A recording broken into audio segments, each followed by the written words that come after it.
선생님들하고의 사대를 맞추려고 하면 무엇이 중요한가라는 생각을 제가 요즘에 많이 해봤는데요. 우리 내담자 성향이 어떤지를 봐야 거기에 맞춰서 선생님들을 찾을 수가 있겠다라는 생각을 했거든요. 그러니까 답답한 마음을 풀어내러 오실 건지 개선을 할 것인지 그 기준은 명확하게 잡고 오셔야 개선은 된다. 그래야 사대가 맞는다는 얘기가 나오지 않을까. 저희 집에 오면은 뼈 맞고 가시잖아요.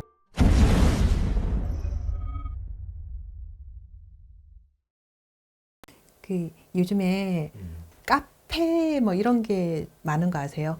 어느 집에 갔는데 맞았다 틀렸다 맞았다 틀렸다 뭐 하라 그랬다 뭐 이런 게 있잖아요. 저는 무당은 다른 거 다 필요 없이 점사를 잘 봐야지 무당이라고 생각을 했어요. 점사를 잘 봐야 구술해도 흐름을 알 수 있는 거고 뭐를 할 수도 있는 거고. 그래서 무조건 1번은 점사를 잘 봐야 무당이 아닌가. 근데 점사를 잘 보려고 하면 저희도 해야 될 일이 많잖아요. 기도도 열심히 해야 되고 평소에 가려야 되는 것도 많고 생활의 절제가 있어야 되는데 그런 것들을 전부 다 포함해서 결과물로 나오는 게 소위 말하는 무당 선생님들의 영검이라는 것이 아닐까라는 생각을 1년차 때 했거든요. 그래서 그렇게 비판적으로 나오는 뭐 때려 맞추고 눈치점 보고 그렇게 하시는 선생님들을 제가 되게 많이 봤는데 저렇게 해서 왜 저렇게 하시지? 라고 생각을 할 때가 있었거든요. 근데 제가 요즘에 생각이 바뀌었어요. 흔히 말하는 사대가 맞는다는 말이 무당 선생님이 점사를 잘 봐서 사대가 맞는다는 게 아니라 결국에는 나랑 얼만큼 무당 선생님하고의 궁합이 맞느냐가 사대인 건데 그 사대가 맞으려고 하면 무당 선생님들의 영검함이 사대의 1번은 아닌 거 같다는 생각이 제가 요즘에 들었어요. 그래서 선생님들하고의 사대를 맞추려고 하면 무엇이 중요한가라는 생각을 제가 요즘에 많이 해봤는데요. 결국에는 우리 내담자 제갓집의 성향이 어떤지를 봐야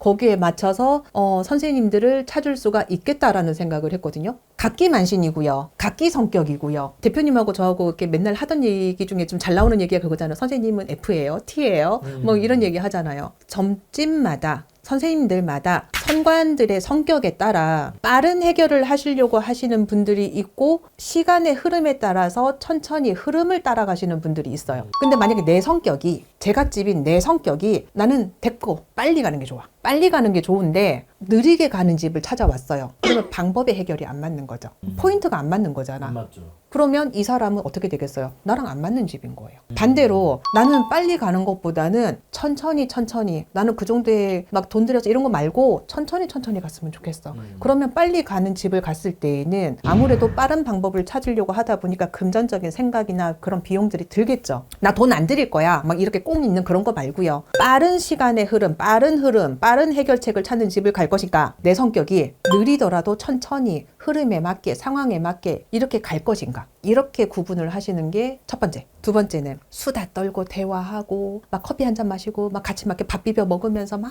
얘기를 하시는 집들도 있어요. 침묵적으로 얘기를 하시고 침묵으로 가고 막 기도도 단체로 가고 어디 가서 행사 가는데 막 같이 막 단체 불공 드리러 가고 막 이러는 집들이 있는데 내가 같이 뭉쳐 다니고 어울려 다니고 뭐 하러 다니고 대화 떨고 이러는 게 중요하다. 침묵이 중요하다. 근데 손님들 그런 얘기 하세요. 그것도 그 집은 좀 잘 안 맞기는 하는데 내가 가면 마음이 편하대. 그러니까 얘기가 다 나온 거죠. 거기서 뭐 말하는 게 다 안 맞는데 근데 가면 마음이 편하대. 그분의 성격에서는 대화하고 여기에서 얘기를 찾는 거지 그분의 공수 속에서 내가 흐름을 찾고 길을 찾으려고 하는 분은 아니거든요. 내가 그런 성향인 건가? 두 번째는 칼같이 팩트 설명하고 결과 설명하고 흐름 설명하고 이게 기승전결 이렇게 됐는데 너 이거 맞아 아니야. 근데 내가 봐도 맞아. 이 말은 맞는 것 같아. 이거 내가 잊었던 건데 이게 맞는 것 같아. 이게 요 얘기가 나왔네. 그러면 난 이 말이 맞는 것 같아. 요렇게 갈 것인지. 첫 번째는 내가 마음의 힐링은 되고 내가 듣고 싶은 말을 해주는 거고 내 마음의 위로를 또닥또닥 해주시는 집으로 가실 건지 마음은 아프지만 듣기 싫은 말도 하고 내 위주로 기분이 아니라 그냥 정확하게 상황만 설명을 하고 한 10분, 20분 팩트만 설명하다 보니까 그런 거에 대한 뼈를 맞으러 가실 건지 요거에 따라서 가시는 분. 이게 들었을 때 내가 맞다라고 생각하고 내가 어느 정도 마음이 간다라고 생각을 해야 거기에서 흐름이랑 방향이랑 결과에 대한 대책이 나올 수가 있는 건데 우선 거기에 첫 번째, 두 번째가 안 맞으면은요 흐름, 대책, 방향이 나올 수가 없어요.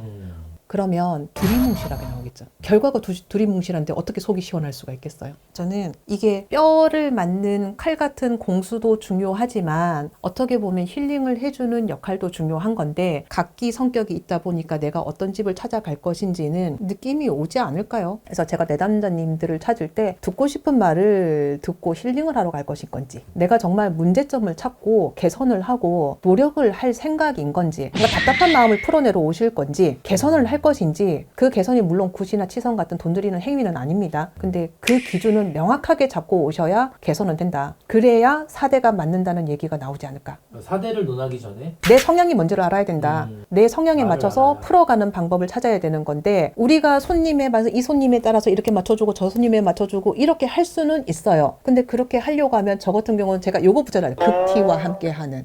제 기준에서는 그거는 영업이고 쓸데없는 신경 소모라고 생각을 하기 때문에 저는 수다 떨고 이게 안 되거든요. 그렇게 근데 수다 떨고 오시는 분들은 저희 집에 오면은 뼈 맞고 가시잖아요. 그러니까 이런 성향을 어느 정도는 알고 오셔야 되지 않을까. 그냥 그 생각을 조금 해봤어요.